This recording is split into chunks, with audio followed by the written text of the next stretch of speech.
Bab 691, Kehidupan Terputus. Namun, setelah itu Aksawijaya tidak melakukan tindakan apapun, tetap berdiri di sana, membuatnya sedikit terkejut. Rasa sakit yang hebat terus menyiksa sarafnya. Dia menahan rasa sakit yang tak tertahankan dan berkata, "Tuan, selamatkan aku." Aksawijaya berkata, "Formasi ini sudah aktif, aku juga tidak bisa membantumu. Kamu harus bertahan melewati ini terlebih dahulu." Jeritan Sudi Panglasiang terus terdengar, jika bukan karena ketahanannya yang luar biasa, dia tidak akan bisa bertahan sampai sekarang. Pada saat yang sama, Aksawijaya sudah mulai berkomunikasi dengan Gendis, mencoba mencari cara untuk memecahkan situasi ini. Meskipun harus mengorbankan banyak sumber daya, dia tetap bertekad untuk membawa Sudi Panglasiang pergi. Mengenai bagaimana kepribadian Sudi Panglasiang, dia belum mau memikirkannya sekarang. Karena Sudi Panglasiang sudah menjadi pengikutnya, berarti dia telah menaklukkannya, dan segala urusan masa lalu bisa diputuskan. Aksawijaya merasakan energi dari rantai besi itu dengan kekuatan spiritualnya. Dia harus serius merasakan kekuatan di atasnya. Baginya, ini bukanlah hal yang sulit, tetapi untuk memecahkannya sangatlah rumit. Bagaimanapun, ini adalah segel yang diletakkan oleh seorang ahli super, yang kekuatannya jauh di atasnya. Dia tidak tahu seberapa kuat Sudi Panglasiang, tetapi energi Sudi Panglasiang sudah sangat lemah sekarang. Jelas bahwa warisan ini memberikan tekanan besar padanya, menghancurkan energi hidupnya secara brutal. Gendis dengan cermat merasakan formasi di sekitarnya. Setelah beberapa saat, dia berkata, "Tuan, formasi ini sebenarnya tidak terlalu rumit, tetapi untuk memecahkannya, diperlukan tingkat kekuatan yang sangat tinggi. Dengan kekuatan spiritual Anda saat ini, mungkin butuh waktu beberapa tahun untuk mengganggu inti dari formasi ini." Aksawijaya menggelengkan kepalanya, "Aku tidak punya banyak waktu, pikirkan cara lain." Gendis berhenti sejenak, kemudian berkata, "Ada satu cara, tetapi itu sangat berisiko." "Beritahu aku," jawab Aksawijaya. Dia menjelaskan, formasi ini memiliki satu komponen yang sangat penting, yaitu inti dari semuanya, sebuah formasi khusus yang disebut formasi pengunci jiwa.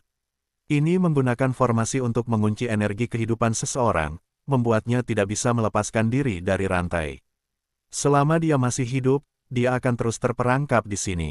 Sebaliknya, jika dia mati, formasi ini akan terpecahkan dengan sendirinya. Jika formasi pengunci jiwa dihancurkan, sisa formasinya tidak akan sulit. "Kamu maksudkan kematian palsu?" Aksawijaya buru-buru bertanya. "Tepat, kematian palsu. Tapi ini harus menipu takdir juga. Jika orang lain yang menghadapinya, aku tidak akan merekomendasikan ini. Tetapi kemampuan obat-obatanmu kuat, dan teknik pilmu luar biasa, jadi mungkin ada beberapa cara. Apakah ini akan berhasil atau tidak, tergantung pada kemampuanmu, Tuan." Aksawijaya termenung sejenak, lalu tanpa berkata lagi, dia berjalan ke samping, memanggil keluar tungku pil, dan mulai membuat pil obat. Dia mengabaikan rasa sakit Sudi Panglasiang. Dalam situasi seperti ini, dia tidak bisa membantu, semuanya harus menunggu hingga warisan Hanoman Sang Dewa Monyet selesai. Di luar gua, Tari Lesmana dan rekannya belum meninggalkan tempat itu. Jaringan meridian Jesi Buluri masih terganggu, sehingga dia tidak bisa menggunakan kekuatan spiritualnya, tetapi Tari Lesmana tidak perlu khawatir tentang dirinya. "Aku bilang Aksawijaya akan datang menyelamatkanku. Kali ini kamu beruntung bisa diselamatkan bersamaku." Jesi Buluri merasa sedikit kesal. Ini adalah pertama kalinya dia merasa pentingnya memiliki rekan. Meskipun Aksawijaya adalah manusia, kali ini dia menunjukkan kualitas seorang teman sejati. Di sisi lain, Alfian Karim bersama 3 orang rombongan lainnya yang pernah bekerja sama melawan Aksawijaya sekarang menjadi saingan, berharap tak ada yang datang membantu mereka. "Ini benar-benar menyedihkan. Kali ini aku berhutang budi padamu. Setelah ini, aku akan membalasnya. Tapi setelah dunia rahasia 100 pelatihan ini terungkap, Aksawijaya pasti akan menjadi target dari berbagai suku. Namun, aku bisa menjamin bahwa klan Raja Kupu-Kupu tidak akan mengganggunya. Itu adalah batas yang bisa aku lakukan. Semoga kamu menepati kata-katamu." Namun, Aksawijaya itu luar biasa. Kali ini dia bahkan menjalin hubungan dengan klan Keras Suci. Mungkin umat manusia akan memiliki seseorang sehebat Tuan Abimanyu Sang Raja Iblis lagi. Jesi Buluri menatap ke dalam gua yang gelap dan berkata, dilihat dari potensinya, dia jauh melampaui Abimanyu sang Raja Iblis. Namun, seorang jenius yang tidak bisa berkembang hanya akan menjadi sampah. Keluarga kerajaan tidak akan diam saja melihat manusia bangkit. Jadi bagaimana? Manusia pasti akan bangkit. Mata Tari Lesmana penuh keyakinan, ini adalah kepercayaan seluruh umat manusia, sebuah bangsa yang tidak mau tertinggal. Jesse Buluri menghela napas, tidak semudah itu.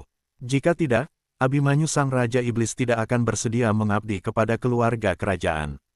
Perjalanan masih panjang. Setelah berkata demikian, dia melanjutkan, mengapa Aksawijaya belum keluar? Apakah dia datang sendirian? Tari Lesmana menggelengkan kepala, aku bahkan tidak tahu dia akan datang, bagaimana mungkin aku tahu siapa yang bersamanya?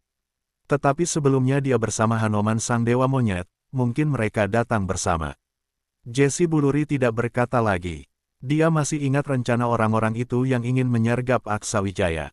Tidak tahu apakah mereka sudah bertindak. Mereka berdua tidak berani pergi, karena tempat ini terlalu berbahaya bagi mereka saat ini. Jesse Buluri belum pulih, bergerak sembarangan bisa membahayakan nyawa mereka, dan itu bukan sesuatu yang mereka inginkan.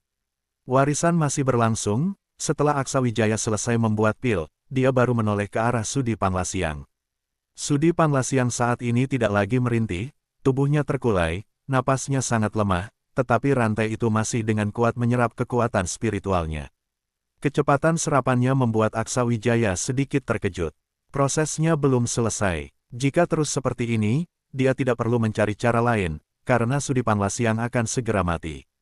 Benar saja, Sudi Panglasiang dengan susah payah mengangkat kepalanya. Darah di tubuhnya hampir habis, kulitnya seperti terbungkus tulang, dan matanya sudah kosong. Mungkin aku adalah pelindung yang paling pendek umurnya. Aku tidak tahan lagi, katanya. Aksawijaya menjawab, bertahanlah selama kamu bisa. Sudi Panglasiang menggelengkan kepalanya, aku tahu kondisiku. Tuan, tolong kabulkan satu permintaanku. Katakan, kata Aksawijaya dengan tenang.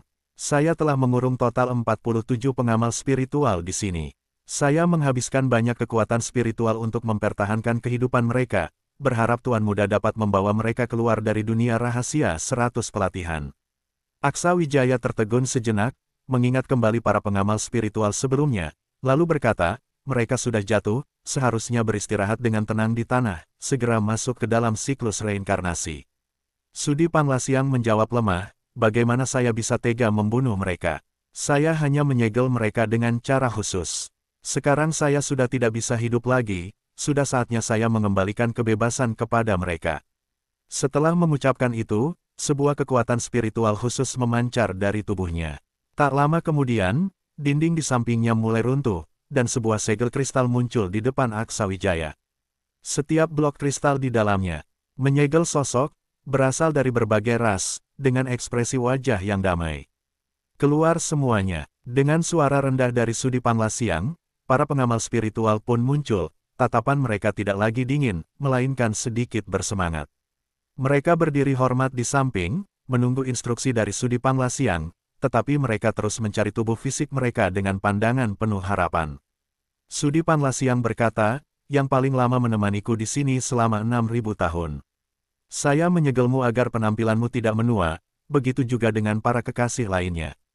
Saya tahu kalian tidak rela, tetapi saya juga berterima kasih atas kebersamaan kalian selama ini. Sekarang kalian bisa kembali ke tubuh masing-masing, biarkan Tuan Muda membawa kalian ke dalam harta spiritual dan meninggalkan dunia rahasia 100 pelatihan, mengembalikan kebebasan kalian. Semoga kalian masih ingat, ada seorang pria bernama Sudi Panglasiang.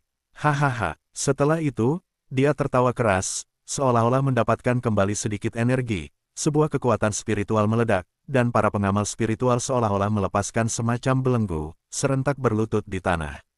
Terima kasih, Yang Mulia. Kemudian, para pengamal spiritual berubah menjadi gelombang kekuatan spiritual dan meluncur ke dalam kristal-kristal tersebut, menghilang sepenuhnya. Sudi Panglasiang melihat situasi itu, juga menghela napas lega, seluruh tubuhnya tampak semakin lemah. Tolong Tuan Muda, bawa mereka pergi, kembalikan kebebasan mereka. Tatapan Aksawijaya berkilau, tidak menyangka Sudi Panglasiang benar-benar memiliki sedikit karakter, memilih untuk melakukan hal seperti ini menjelang kematiannya. Aksawijaya melambaikan tangan, langsung menyimpan kristal-kristal tersebut ke dalam kantong harta, lalu tidak pergi, seolah menunggu sesuatu. Tatapan Sudi Panglasiang perlahan menghilang, kehidupan cepat mengalir pergi, terlihat dia akan segera pergi. Tetapi Aksa Wijaya tetap tidak bergerak, meski di tangannya sudah menggenggam beberapa pil obat dengan kualitas sangat tinggi, jelas dia sudah mempersiapkan rencana.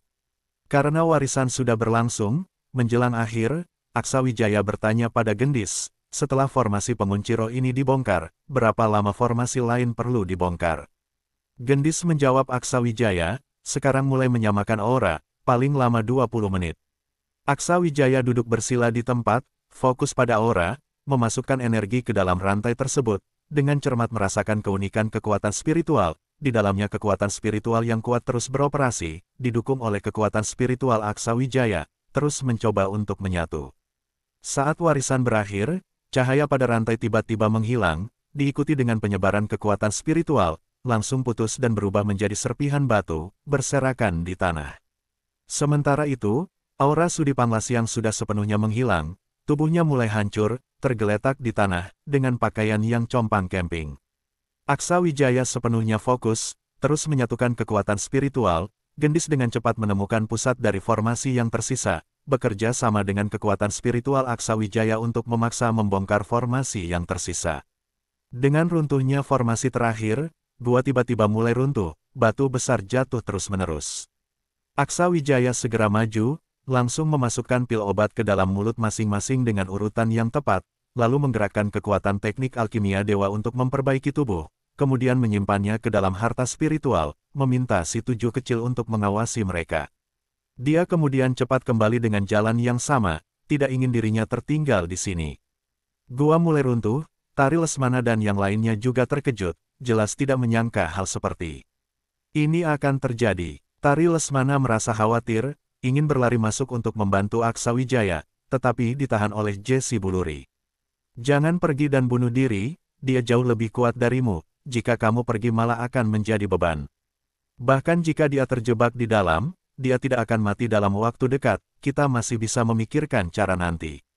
Mereka dapat merasakan kekuatan yang sangat kuat meluap dari gua.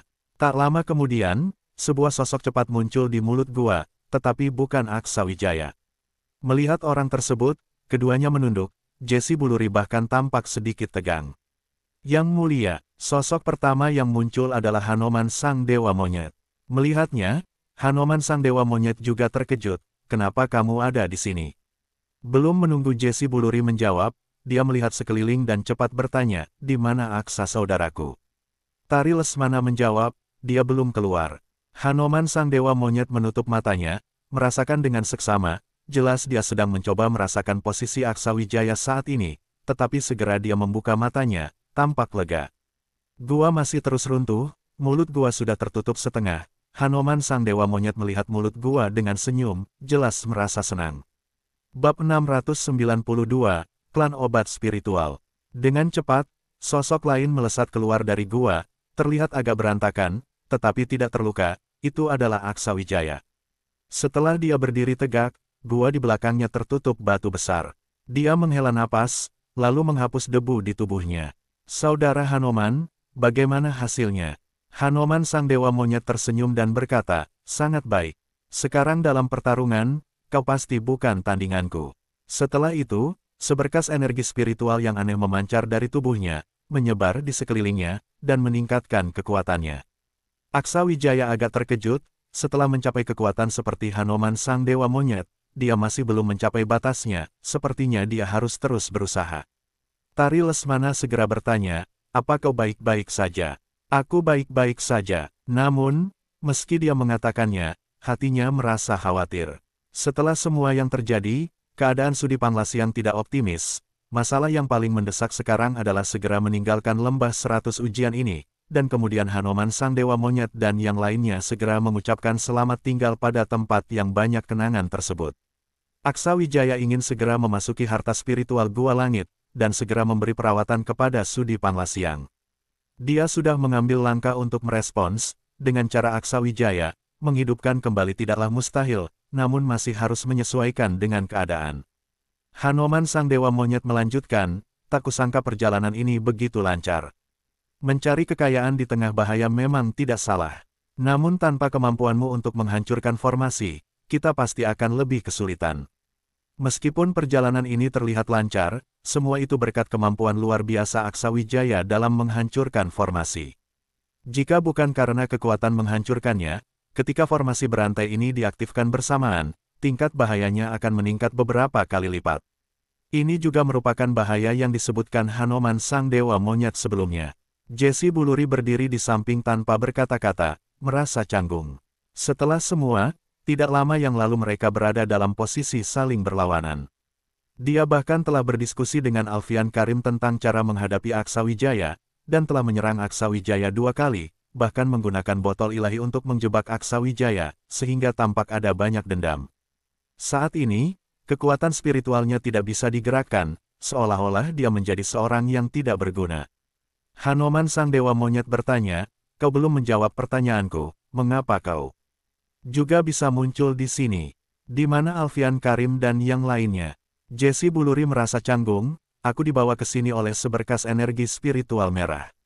Alfian Karim dan yang lainnya seharusnya sedang bersembunyi di suatu tempat, menunggu Aksawijaya jatuh ke dalam perangkap. Sambil mengatakan ini, Jesse Buluri melihat Aksawijaya, saudara kecil, apa yang kukatakan tadi di gua itu benar. Ke depan, klan Raja Kupu-Kupu kami tidak akan mengganggumu.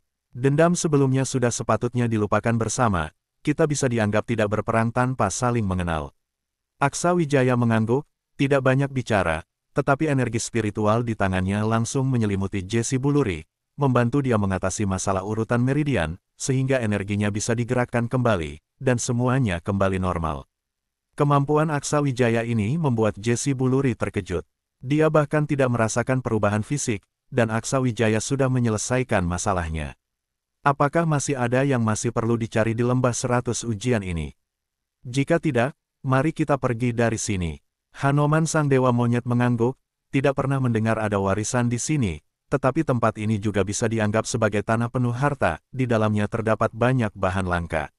Masih ada waktu sebelum tempat ini ditutup. Jika kau ingin mengumpulkan sesuatu, aku bisa menemanimu. Jesse Buluri berkata, lebih baik cepat-cepat pergi. Ongen Toshio dan yang lainnya sudah siap, setelah saudara Aksa meninggalkan lembah 100 ujian ini, mereka akan berhenti mencari masalah, karena mereka tahu bahwa dengan kekuatan mereka, sekarang sangat sulit untuk menghadapi Aksawijaya. Setelah aku pergi, kesempatan mereka semakin sedikit. Jika mereka telah mengatur sesuatu di lembah ini, aku tidak bisa memastikan. Salah satu senior Hanoman pernah berlatih di sini, jadi dia sedikit tahu tentang tempat ini. Aksawijaya tersenyum dan berkata, sepertinya aku harus berterima kasih atas peringatanmu. Kebetulan aku juga ada rencana lain, ingin meninggalkan tempat ini. Jadi kita akan kembali melalui jalan yang sama, meninggalkan tempat warisan ini. Semua orang setuju, kembali melalui jalan yang sama, hanya saja kali ini ada tambahan Jesse Buluri di antara mereka. Jalan kembali juga tidak mudah. Beberapa formasi yang sebelumnya berhasil ditembus kini sudah memulihkan kekuatan spiritualnya, dan mereka harus memecahkannya lagi. Namun, berkat pengalaman sebelumnya, kecepatan pemecahan menjadi jauh lebih cepat. Sepanjang perjalanan kembali, Jesse Buluri terus memperhatikan Aksawijaya. Tanpa berinteraksi, dia sama sekali tidak bisa membayangkan metode Aksawijaya. Saat mereka tiba di jalur sempit, Aksawijaya berhenti sejenak, tidak terburu-buru untuk melaluinya. Dia berkata kepada Tari Lesmana, sebentar, ikuti aku dekat-dekat. Formasi di sini saling terhubung, sangat merepotkan, harus sangat hati-hati. Dengan kecepatanmu, bahkan dengan menggunakan pil kecepatan dewa pun tidak akan cukup, jadi lebih baik menggunakan metode yang aman, kita akan memecahkan formasi ini. Mendengar ini, Hanoman Sang Dewa Monyet sangat kooperatif, dan Tari Lesmana hanya bisa mengangguk. Aksawijaya sebenarnya memiliki metode lain, seperti mengirim Tari Lesmana ke dalam harta spiritual Gua Langit, lalu mengeluarkannya lagi. Tetapi sekarang dia memiliki rahasia besar di dalam harta spiritual Gua itu, yaitu informasi tentang Sudi Panglasiang. Dia tidak bisa membocorkannya dengan cara apapun, jadi dia hanya bisa melanjutkan perlahan. Kekuatan Jesse Buluri cukup baik, jadi itu tidak berpengaruh padanya. Ketika keempat orang memasuki jalur sempit, Aksawijaya berjalan paling depan, wajahnya penuh kewaspadaan. Formasi di dalam jalur segera aktif, satu demi satu formasi muncul, berbagai energi spiritual menerpa mereka, berubah menjadi serangan bertubi-tubi. Dor, dor, dor, serangkaian ledakan membuat seluruh jalur bergetar. Aksa Wijaya melindungi Tari Lesmana dengan energi spiritualnya, dan terus memecahkan serangan dengan kekuatan yang kuat, bergerak maju dengan kecepatan maksimum. Namun, saat hampir sampai di tengah, tiba-tiba langit dan bumi berubah warna. Aksa Wijaya merasakan seolah-olah dirinya terseret ke dalam arus yang kacau, dan tiba-tiba menghilang dari tempatnya. Bahkan Tari Lesmana pun tidak mengerti apa yang sebenarnya terjadi. Jesse Buluri segera melindungi dia dengan kekuatan spiritual, tidak membiarkannya mengalami masalah. Hanoman melihat ke atas, mengerutkan kening dan berkata, ini formasi kebalikan angkasa. Mengapa bisa muncul di sini? Jesse Buluri menatap tebing di atas dan berteriak, Ongen Toshiro, kalian semua bajingan, masih belum muncul juga. Pangeran ada di sini. Benar saja, tidak lama kemudian, 4 sosok turun dari tebing, yang terdepan adalah Ongen Toshiro. Melihat pemandangan ini, Hanoman sangat marah, kalian berani melawan saya. Apa kalian menganggap kata-kata saya angin lalu? Ongen Toshiro berkata, Pangeran, Aksa Wijaya tidak bisa dibiarkan. Mohon Pangeran mengerti kesulitan kami. Omong kosong. Itu lawan saya, juga saudara saya. Kalian berempat bajingan, segera balikkan formasi dan kembalikan dia. Ongen Toshiro berkata, sudah terlambat. Begitu formasi kebalikan angkasa diaktifkan, tidak bisa dibalikkan. Apalagi ini juga diperkuat oleh kekuatan spiritual dari jalur ini, apakah dia bisa keluar tergantung pada kemampuannya sendiri. Lagi pula, formasi telah menguncinya di dalam kekosongan, sekarang kita bahkan tidak bisa menemukan posisinya. Karena waktu yang terlalu lama di sini, serangan dari jalur ini semakin kuat. Hanoman sangat marah, tetapi dia harus mengirim Tari Lesmana keluar dari jalur ini terlebih dahulu. Tatapannya menjadi dingin saat melihat Ongen Toshiro dan yang lainnya, hari ini, saya akan mengingat hal ini. Formasi kebalikan angkasa yang kecil ini tidak dapat mengatasi Aksa Wijaya. Namun, kalian telah berhutang budi jahat kepada saya. Setiap kali kita bertemu di masa depan, kita akan bertarung. Setelah itu, dia meledakkan kekuatan yang sangat besar, menekan darah mereka dan membuat mereka mundur. Kemudian, dia membawa Tari Lesmana pergi dengan cepat, bahkan tidak mempedulikan Jesse Buluri. Jesse Buluri hanya bisa tersenyum sinis melihat Ongen Toshiro dan yang lainnya, saya ditangkap, dan kalian berempat bajingan bahkan tidak bereaksi sedikitpun. Tidak disangka yang menyelamatkan saya adalah musuh, sungguh lucu. Saya tidak akan menemani kalian lagi, silakan lanjutkan. Setelah itu, dia mengikuti Hanoman pergi dan tidak lagi memperhatikan mereka berempat. Keempat orang itu bekerja sama membangun perisai spiritual untuk menahan serangan formasi. Robert Sunaga dari klan naga manusia sedikit gugup, tidak disangka kita telah mengabaikan pangeran, ini bisa merepotkan. Dia tidak akan benar-benar berniat membalas kita, kan? Ongen Toshiro berkata, sekarang situasinya sudah begini. Kita tidak perlu berpikir terlalu banyak. Bunuh Aksa Wijaya, setiap suku akan memiliki pendapatnya sendiri, kita tidak salah.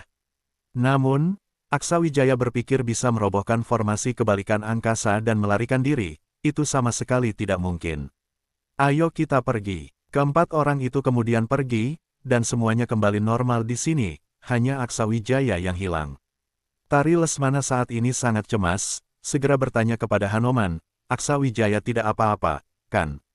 Apa itu formasi kebalikan angkasa? Itu adalah jenis formasi khusus yang akan menyembunyikan formasi dalam kekosongan.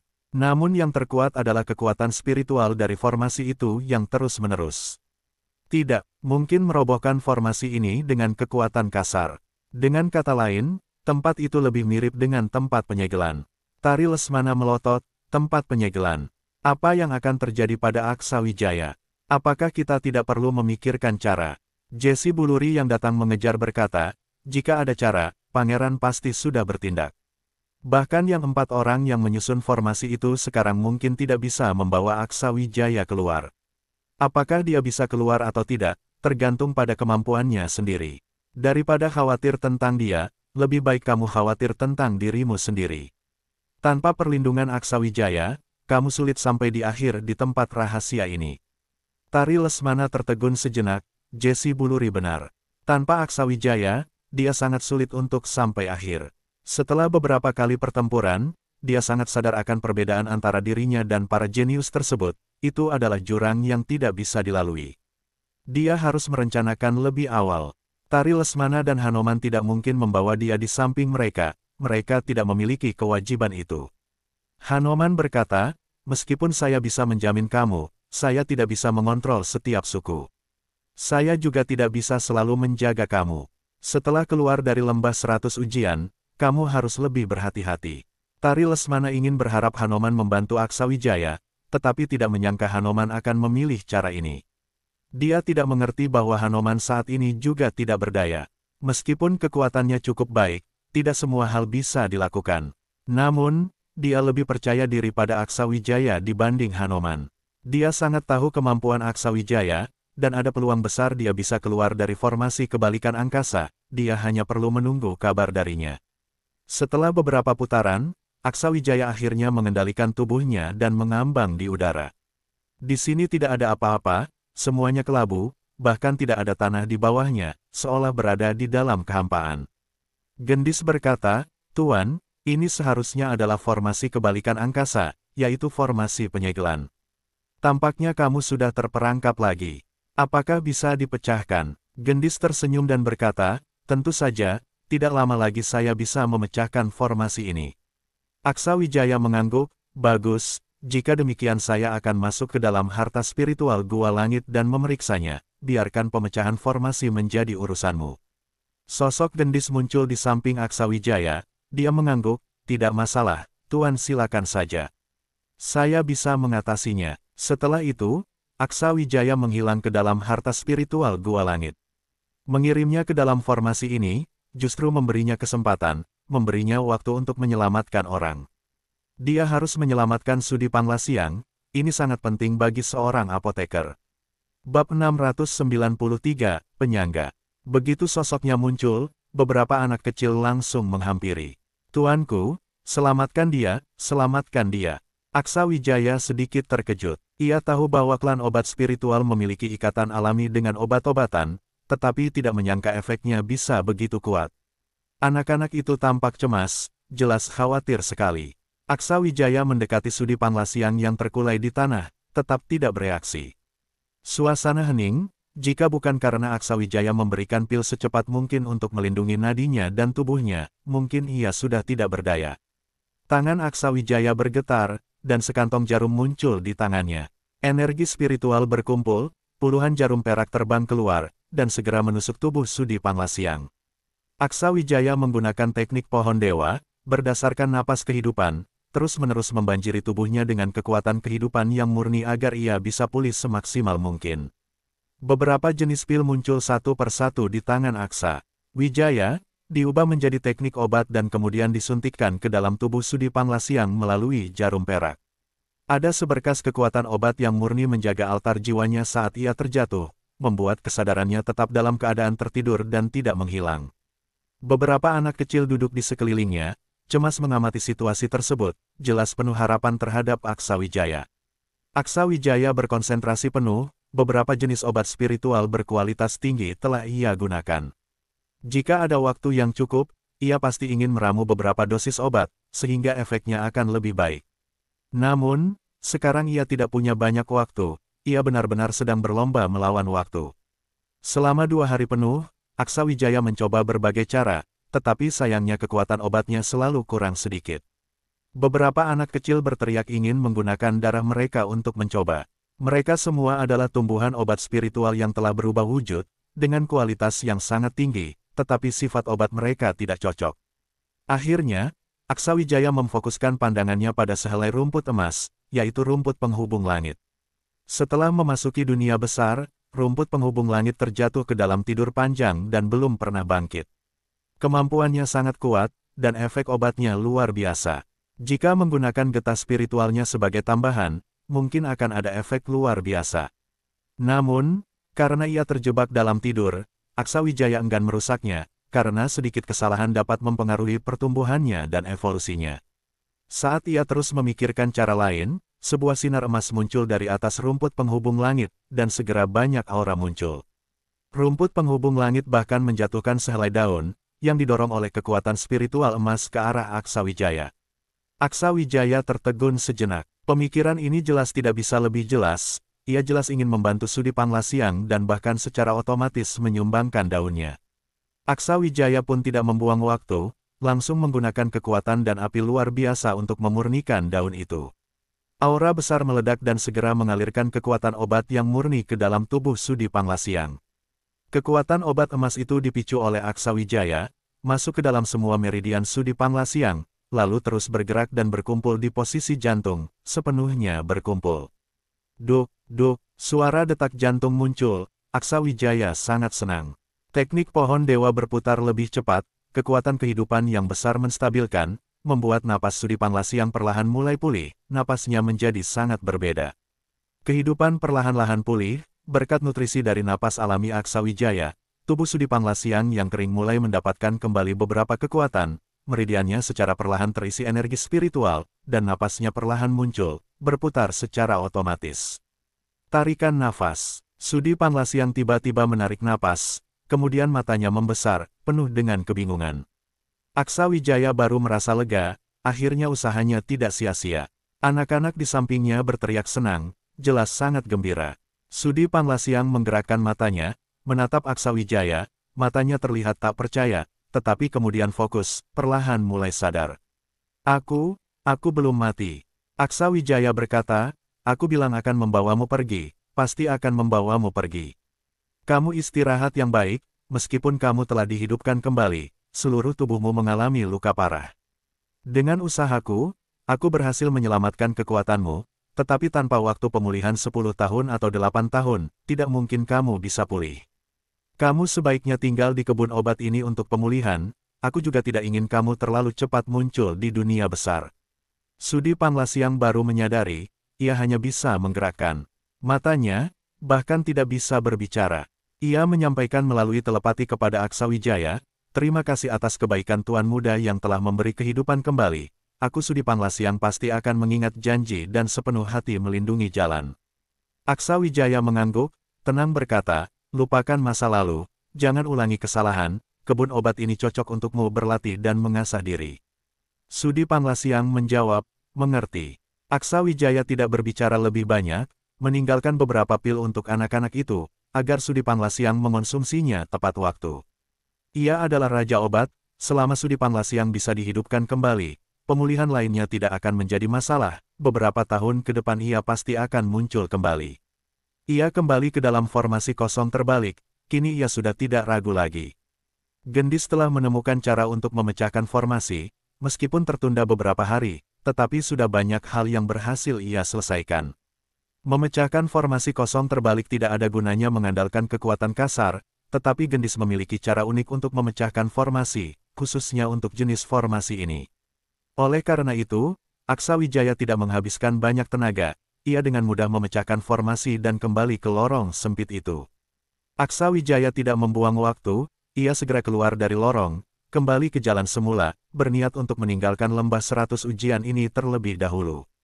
Lagi pula, Tari Lesmana telah dibawa pergi, ia tahu Hanoman tidak mungkin selalu melindungi Tari Lesmana, harus menemukan dia dulu sebelum merencanakan langkah selanjutnya.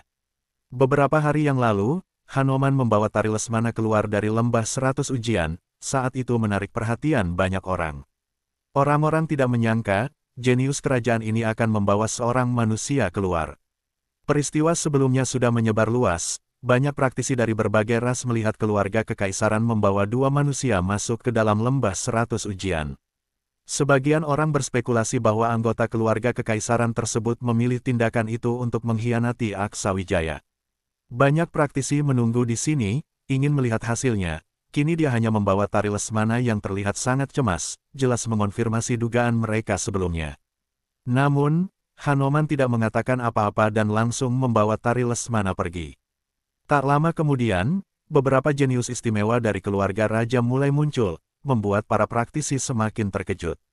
Tak disangka orang-orang besar ini bekerja sama menghadapi manusia itu, bagaimanapun juga, dia hanya satu orang. Dia pasti sudah mengalami nasib buruk. Dapat membuat begitu banyak ahli bersatu melawannya, berarti dia sudah cukup kuat. Mampu sombong, tetapi pada akhirnya hanya akan menjadi bunga yang mekar sesaat. Ongen Toshiho dan yang lainnya juga tidak mengatakan apa-apa, segera pergi mencari warisan mereka masing-masing. Di antara kerumunan, seseorang dengan tatapan berkilau berkata, "Manusia brengsek, merebut warisanku, sekarang tanpa manusia jenius itu, bagaimana kau, seorang gadis kecil, bisa melindungi diri?" Setelah Hanoman membawa Tari Lesmana ke tempat terpencil, dia pergi. Sebelum pergi, dia mengingatkan Tari Lesmana, "Jika diserang, jangan berusaha keras, segera berbalik dan pergi meninggalkan dunia rahasia." Tanpa Aksawijaya, meskipun kekuatannya masih cukup baik, harimau yang berani menghadapi kawanan serigala akan kesulitan. 2 tangan tidak bisa mengalahkan 4 tangan, jadi dia sama sekali tidak bisa melindungi dirinya sendiri. Pilihan terbaik adalah segera meninggalkan lembah 100 ujian, dia sudah mendapatkan cukup banyak manfaat di sini.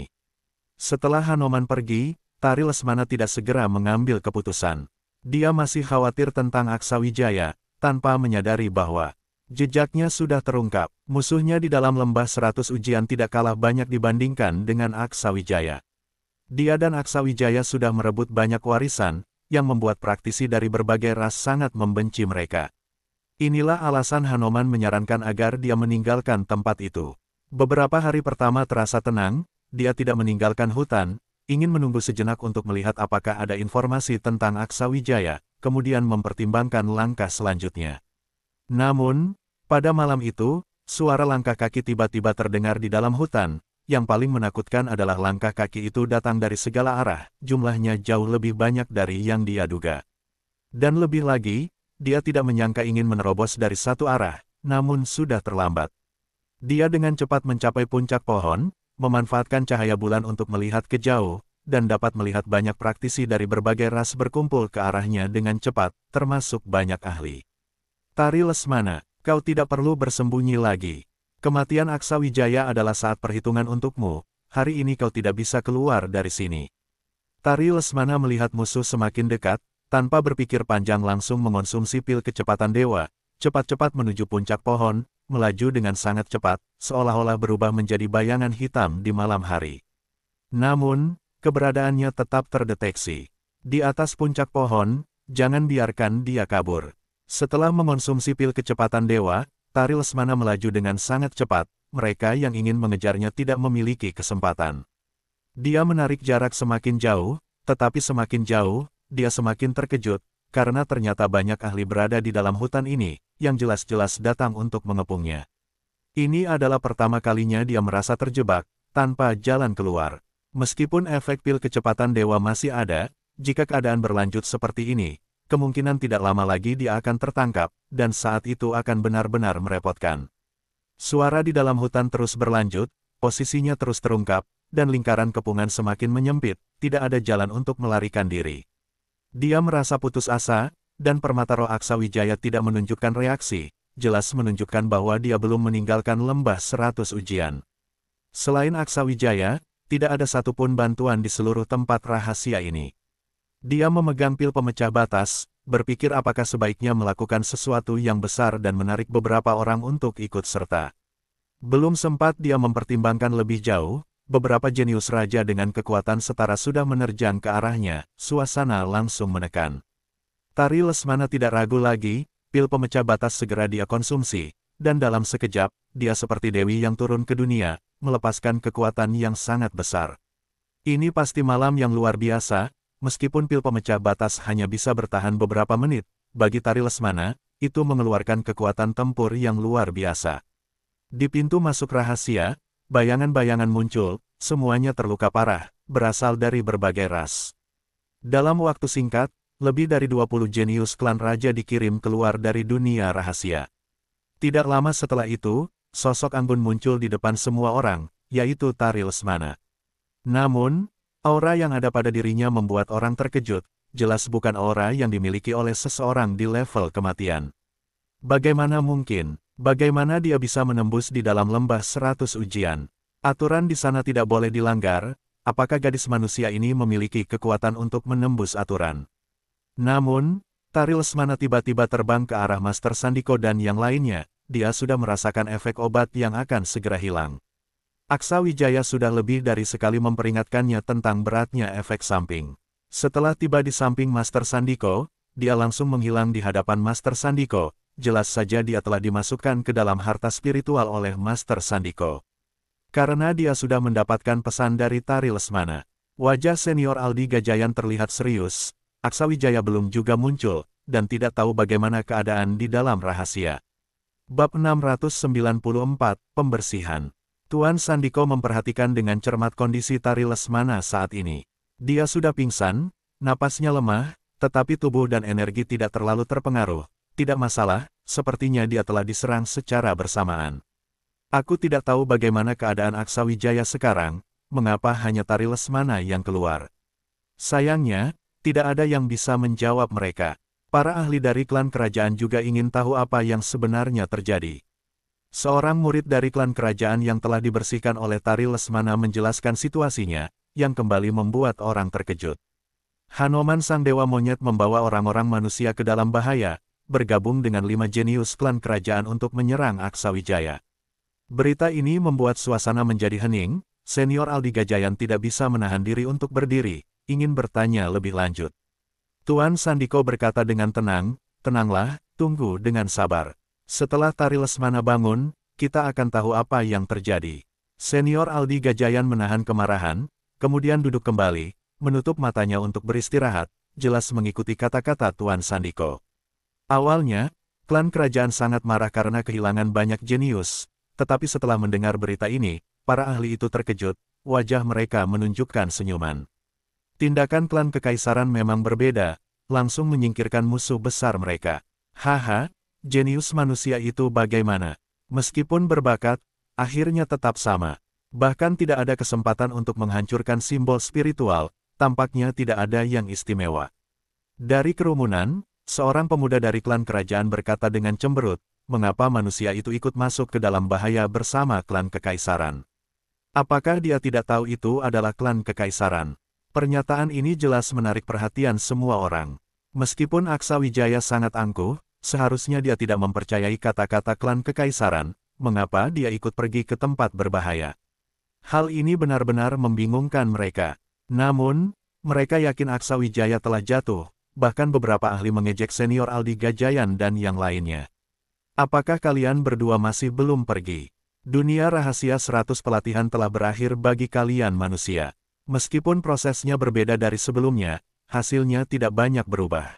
Jika manusia ingin bangkit, itu seperti mimpi belaka. Tuan Sandiko memandangnya dengan dingin, pergi. Suruh ayahmu bicara padaku, kamu masih jauh dari itu. Pemuda dari klan kerajaan terdiam sejenak, sedikit kehilangan kata-kata. Tuan Sandiko memiliki status yang sangat tinggi, ditambah dengan kekuatan luar biasa, umumnya ahli klan kerajaan tidak bisa menjadi tandingannya. Orang di depannya hanya bisa mengeluarkan kata-kata tanpa makna, mengingat perbedaan level mereka sangat jauh. Tidak perlu kamu sombong, beberapa hal tidak bisa diubah. Duduk dan tunggu melihat lelukonmu, kata pemuda itu sebelum berbalik pergi.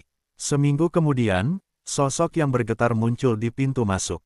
Ini adalah seorang praktisi dari klan kerajaan, yang tidak masuk ke dalam batas akhir, tubuhnya bergetar seolah ketakutan. Banyak mata tertuju padanya, melihatnya tidak terluka sedikit pun, banyak yang mengangkat alis, jelas tidak mengerti mengapa dia keluar. Saat itu, murid klan kerajaan itu berkata dengan suara bergetar, itu Aksawijaya muncul, mengklaim akan mengeluarkan 300 orang dari dunia rahasia 100 pelatihan, sebagai pembalasan atas serangan klan kerajaan terhadap Tari Lesmana. Mendengar ini, semua orang terkejut. Senior Aldi Gajayan dan yang lainnya terkejut, berita ini sangat mengejutkan, siapa yang menyangka Aksawijaya akan muncul lagi, dan dengan begitu kuat. Siapa yang bisa memberitahuku ini terjadi bagaimana? Mengapa Aksawijaya masih bisa muncul? Sayangnya, tidak ada yang bisa menjawabnya. Dalam 2 hari singkat, semakin banyak murid klan kerajaan yang dikeluarkan dari dunia rahasia itu, jumlahnya sudah mendekati 200, termasuk murid jenius dari klan kerajaan, bahkan beberapa yang telah mencapai batas akhir dengan kekuatan yang telah mencapai alam jiwa agung tingkat 4 tidak bisa menghindari nasib yang sama. Kali ini, para ahli klan kerajaan benar-benar terkejut. Dengan frekuensi ini, Aksawijaya mungkin terus berjuang. Dengan begitu banyak murid jenius yang bekerja sama, bahkan jika mereka menekan dengan kekuatan, mereka pasti bisa mengendalikan Aksawijaya, bukan? Mereka ingin tahu tentang situasi di dalam rahasia itu dan apa yang Aksa Wijaya lakukan. Saat ini, para ahli di pintu masuk rahasia merasa bingung, sementara praktisi dari berbagai ras di dalam rahasia itu sudah sangat ketakutan. Cepat lari, Aksa Wijaya telah mengejar sampai ke sini. Hari ini akan diingat oleh para pemuda dari berbagai ras, di dunia rahasia 100 pelatihan, Aksa Wijaya dengan satu kekuatan menekan sebuah dunia rahasia, menyerang siapa saja yang dilihatnya. Jika ada yang lambat, mereka akan segera dikeluarkan dari rahasia. Tetapi ini bukan yang paling menakutkan adalah mereka tidak sepenuhnya memahami apa yang terjadi. Bagi mereka, metode Aksa Wijaya sangat aneh. Bahkan sebelum mendekat, para praktisi sudah jatuh seperti rumput yang dipotong, dan dengan kekuatan api, dia secara paksa menghancurkan simbol spiritual mereka. Pada hari pertama, masih ada beberapa jenius yang bekerja sama, mencoba menekan Aksa Wijaya dengan jumlah mereka, tetapi sayangnya, Aksa Wijaya mengeluarkan mereka semua dengan wilayah Raja Obat. Aksa Wijaya seperti Dewa Setan, tidak ada yang bisa melawannya. Beberapa jenius khusus dari klan kerajaan semuanya menghilang, dan para putra klan kekaisaran juga tidak muncul, seolah-olah mereka semua menghilang, tidak ada yang muncul untuk melawan Aksa Wijaya. Dalam waktu kurang dari 3 hari, lebih dari 300 orang telah dikeluarkan dari rahasia.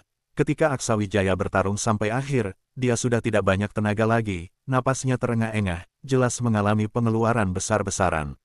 Beberapa jenius klan kerajaan berdiri tidak jauh, tetapi tidak ada satupun yang berani mendekati Aksa Wijaya. Mereka semua berdiri di sana dengan mata yang penuh kewaspadaan. Melihat situasi ini, Aksa Wijaya tertawa, yang disebut keluarga kerajaan, tidak lebih dari ini. Aku kira kalian tidak takut pada apapun. Masalah ini sudah selesai, ini hanya sedikit hukuman, jangan sekali lagi menggangguku. Setelah itu, Aksa Wijaya terbang pergi, tanpa bertarung lebih lanjut. Saat dia meninggalkan formasi, dia segera meninggalkan lembah 100 ujian, dan setelah keluar, dia mendapatkan kabar bahwa Tari Lesmana sedang dikeroyok, melepaskan kekuatan dari tingkat alam jiwa agung, dan keluar dari tempat rahasia itu. Setelah itu, Aksa Wijaya sangat marah, dan tindakan-tindakannya setelahnya membuktikan bahwa dia benar-benar menepati janjinya untuk mengusir sejumlah anggota keluarga kerajaan tanpa ampun. Namun, setelah hari ini, mungkin tidak ada yang tidak mengenal Aksa Wijaya di seluruh lembah 100 ujian. Saat Aksa Wijaya pergi, Ongen Toshio mengamati dari dekat, tetapi akal sehatnya menahan impulsifnya, sehingga dia tidak berani tampil di hadapan Aksa Wijaya. Tatapannya bergetar saat melihat bayangan Aksa Wijaya. Dia berbisik, tak bisa ditandingi, aku sudah bukan lawannya lagi. Jarak sehari perjalanan dari tempat Aksa Wijaya, Hanoman sang dewa monyet tampak putus asa. Saudaraku Aksa kali ini benar-benar membuat masalah besar, sepertinya semua orang di luar sana akan mengalihkan perhatian mereka kepadanya. Orang yang dia maksud adalah para ahli keluarga kerajaan di pintu masuk, dan berdasarkan pengetahuannya tentang mereka, Aksa Wijaya tidak akan kekurangan masalah setelah ini, jalannya akan penuh rintangan. Aksa Wijaya mencari tempat yang tenang untuk memulihkan energinya dan sepenuhnya menenangkan diri. Keluarnya Tari Lesmana dari tempat rahasia itu di luar dugaannya, tetapi dia tidak terkejut, tempat rahasia itu harus terus berlanjut, dan kehilangan Tari Lesmana bukanlah hal yang merugikannya. Keuntungan langsungnya adalah saat bersaing, dia bisa lebih leluasa, tidak perlu lagi takut ada orang yang menargetkan Tari Lesmana. Dia merasakan kekuatan spiritual di dalam tubuhnya, penuh harapan untuk warisan, dan warisan akhir dari dunia rahasia 100 pelatihan, dia pasti akan mendapatkannya. Kini setelah merusak hubungan, Aksa Wijaya semakin tidak memiliki kekhawatiran dalam bertindak. Alfian Karim dan yang lainnya memilih untuk menghindar, tidak berani berhadapan langsung dengan Aksa Wijaya, takut Aksa Wijaya akan menyerang mereka. Sekarang, para kultivator dari berbagai suku sudah penuh ketakutan terhadap Aksa Wijaya. Jika mereka menggunakan mereka untuk menunjukkan kekuatan, keluarga kerajaan dan suku-suku lain pasti akan semakin terdesak. Bagi mereka, menyelesaikan masalah Aksa Wijaya sepertinya adalah hal yang mendesak, tetapi tidak ada ahli yang mau memimpin. Dengan hanya bergantung pada para kultivator, suku-suku juga hanya bisa berkeinginan tanpa kemampuan. Aksa Wijaya sangat aktif, warisan yang dia temui pasti akan dia rebut, dan dia bahkan telah merusak beberapa warisan para kultivator, menyebabkan banyak keluhan. Apakah tidak ada yang berani berdiri untuk melawan orang dari ras manusia? Para jenius istimewa dari keluarga kerajaan. Klan Raja Kupu-Kupu, Klan Darah Baja, Klan Iblis Bumi, Klan Naga Manusia. Mana para ahli kalian? Masih ada juga putra dari klan Keras Suci, mengapa tidak ada yang muncul, membiarkan seorang manusia menguasai tempat rahasia ini? Apakah ras manusia akan bangkit? Tetapi jika ras manusia bangkit, lalu apa? Seharusnya pihak penguasa tetap dari pihak para suku, tidak mungkin membiarkan seorang manusia berbuat semaunya di tempat rahasia kita. Sayangnya, keluarga kerajaan tetap tidak memberikan tanggapan, dan 5 jenius istimewa juga memilih untuk diam. Orang-orang yang belum bertarung dengan Aksawijaya tidak akan mengerti betapa sulitnya dia untuk ditangani. Hanoman sang dewa monyet yang berteman dengan Aksawijaya, meskipun memiliki kekuatan yang luar biasa, tidak berniat untuk menyulitkan Aksawijaya, dan dia juga tidak terlalu memperhatikan ejekan dari berbagai suku. Para kultivator yang telah diusir mulai bangkit, mereka menceritakan apa yang telah dilakukan Aksawijaya selama beberapa hari ini, yang langsung memicu kemarahan banyak orang. Sombong, sangat sombong, hanya seorang manusia saja, berani bertindak seperti ini. Berapa lama lagi tempat rahasia ini akan dibuka? Tanya seseorang. Seorang murid di sampingnya menghitung dan mengingatkan, sekitar 3 bulan. Segera kirimkan pesan kembali, biarkan para jenius dari keluarga kerajaan dan jenius istimewa di sekitar datang, aku tidak percaya seorang bocah manusia bisa semena-mena. Baik, saya akan segera mengurusnya. Senior Aldi Gajayan dan Sandiko Lesmana saat ini tidak tenang, Aksawijaya dalam waktu 3 hari telah mengusir lebih dari 300 orang, kini dia pasti telah benar-benar membuat beberapa suku marah, termasuk beberapa keluarga kerajaan. Mereka tidak menyangka bahwa Aksawijaya akan memilih cara seperti itu untuk membela Tari Lesmana. Ini masalah besar, setelah bocah itu keluar dari tempat rahasia, dia pasti akan menghadapi penekanan dari berbagai suku. Tidak mungkin kita terus membiarkannya bersemedi di dalam sekte untuk melatih diri, kan? Jika begitu, bukankah itu membuang bakatnya? Kapan dia bisa benar-benar tumbuh? Tetapi itu juga cara yang paling aman, bakat yang ditunjukkan bocah itu sudah membuat keluarga kerajaan ketakutan. Jika dia bersumpah setia pada keluarga kerajaan, meniru cara Abimanyu sang Raja Iblis di masa lalu, mungkin jalan ini akan lebih lancar untuk pertumbuhannya. Mendengar saran dari senior Aldi Gajayan, wajah senior Sandiko berubah, kalau kau berani mengusulkan itu lagi, aku pasti akan berkonfrontasi denganmu.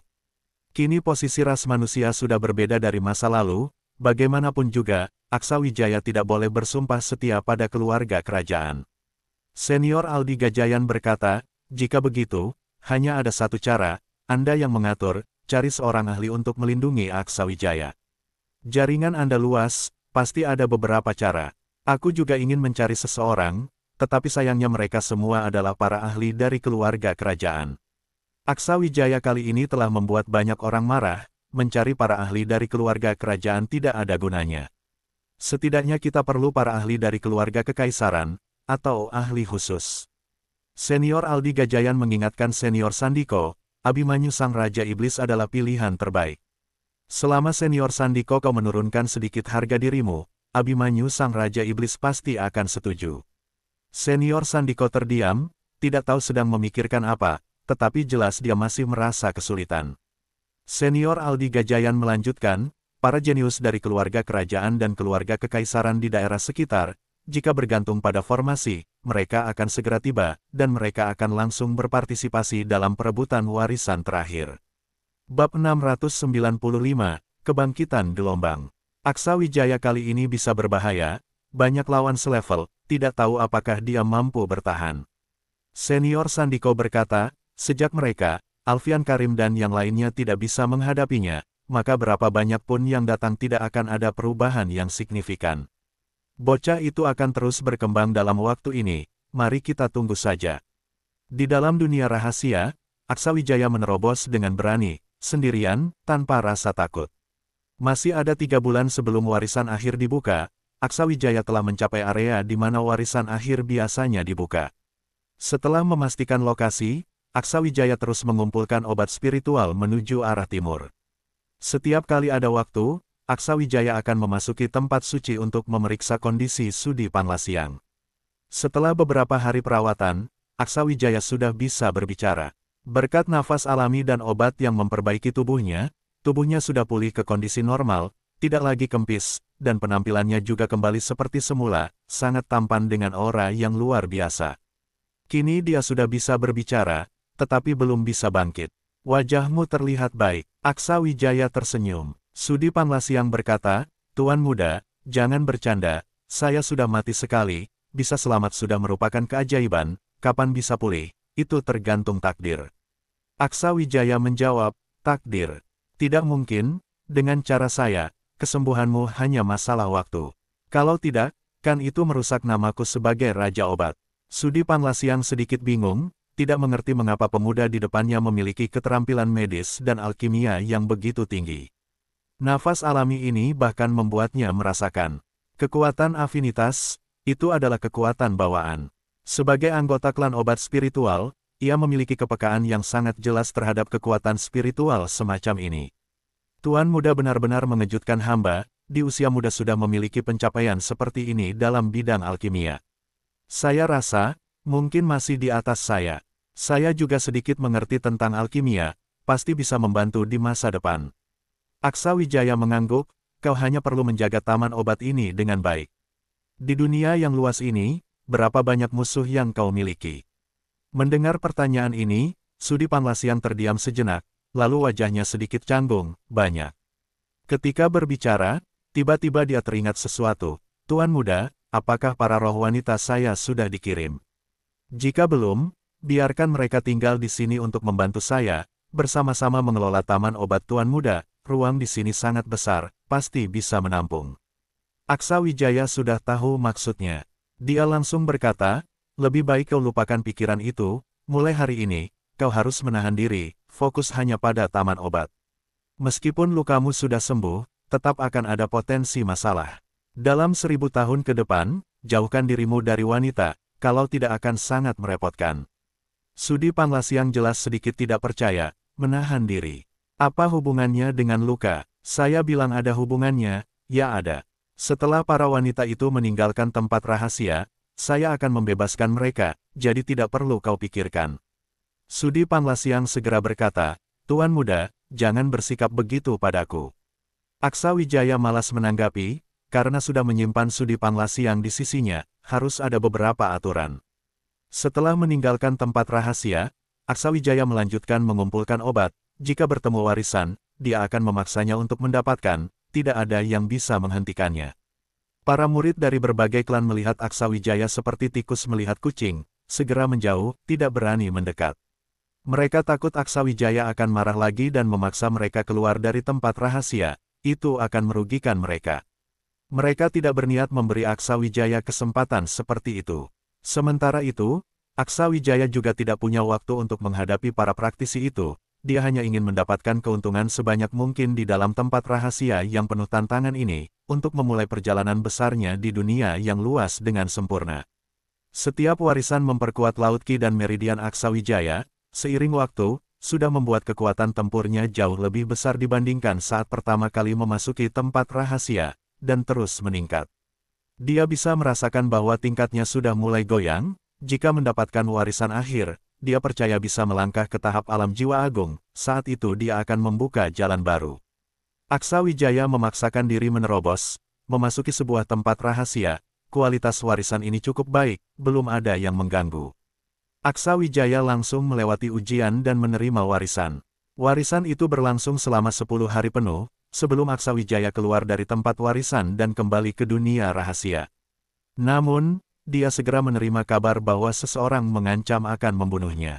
Ini membuat Aksa Wijaya sedikit terkejut, waktu menuju pembukaan warisan akhir sudah tidak lama lagi, dan tiba-tiba muncul praktisi, entah apakah itu Alfian Karim dan yang lainnya. Bunuh orang dari ras manusia, agar tempat rahasia ini tetap tenang. Selamat datang para jenius dari berbagai klan, untuk menyelesaikan masalah kami. Berbagai macam pembicaraan muncul, seolah-olah itu menjadi semacam penjamin, membuat para murid dari berbagai klan yang tidak puas menjadi kembali bersemangat. Namun tidak lama setelah itu, Aksa Wijaya muncul, tetap dengan aura yang mengesankan. Jika kau kembali mengganggu saya akan mengusir 300 praktisi keluar dari tempat rahasia. Siapapun tidak menyangka bahwa Aksa Wijaya akan memberikan tanggapan seperti itu. Setelah setengah hari, akhirnya ada yang berteriak, manusia yang angkuh, kami menunggu di selatan. Di sisi lain, Rizik Baja dan Alfian Karim berkumpul kembali. Ongen Toshio mengangkat alis dan bertanya, tahukah kamu siapa yang masuk ke tempat rahasia?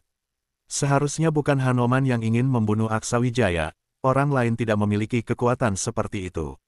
Robert Sunaga menjawab, aku mendapat sedikit informasi, sepertinya para jenius dari daerah lain telah masuk ke tempat rahasia dan langsung menuju selatan.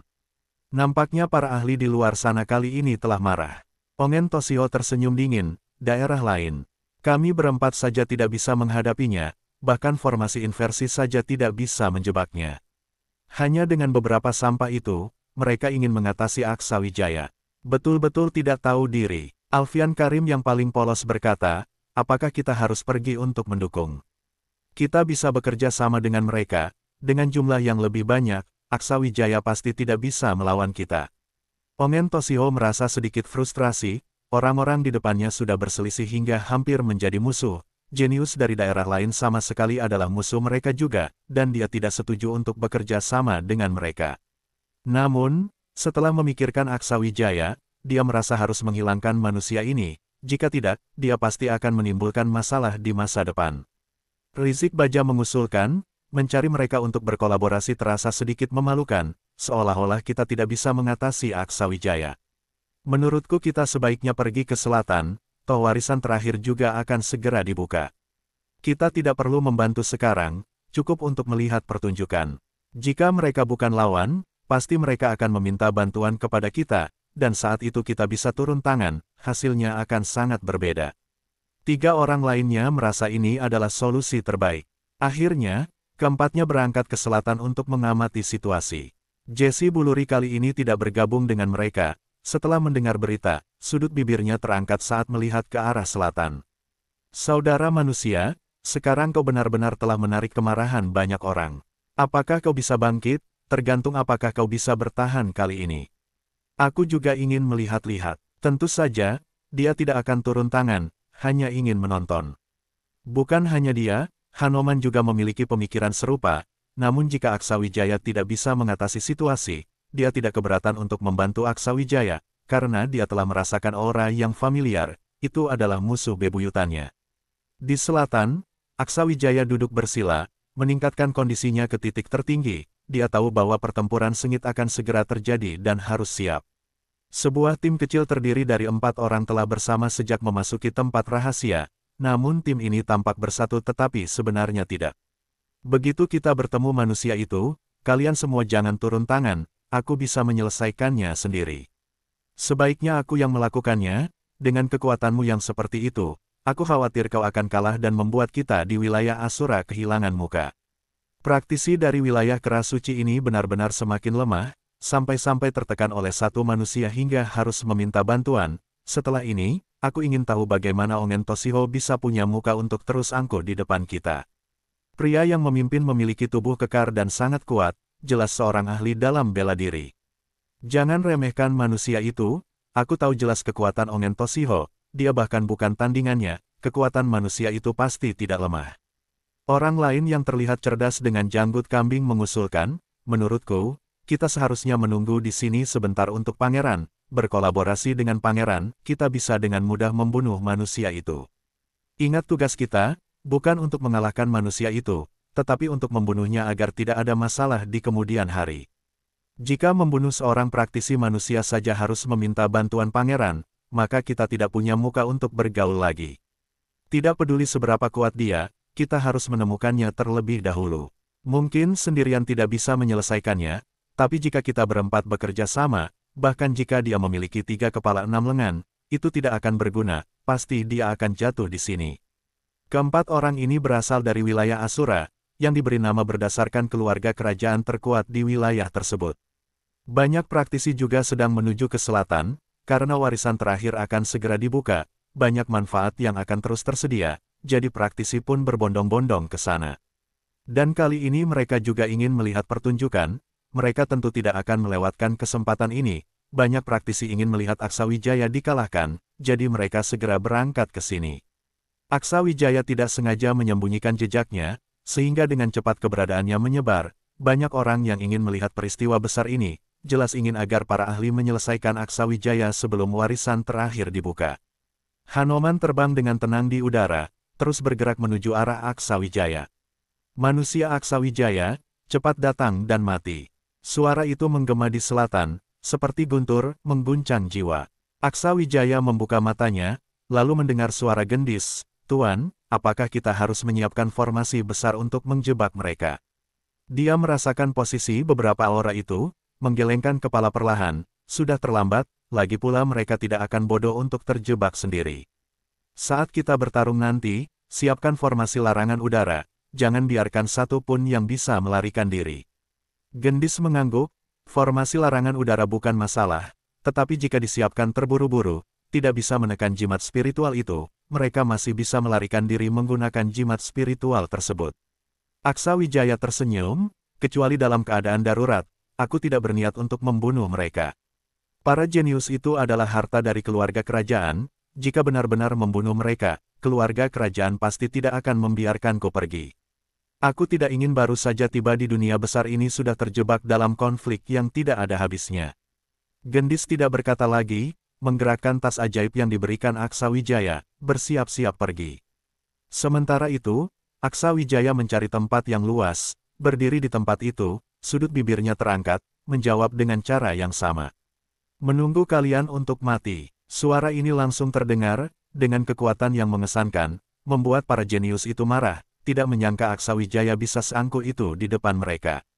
Tidak lama kemudian, 4 sosok terbang ke arah ini, namun tidak segera mendekat, melainkan menjaga jarak, mengamati situasi di sekitar Aksawijaya. Bersambung ke bab 696. Terima kasih.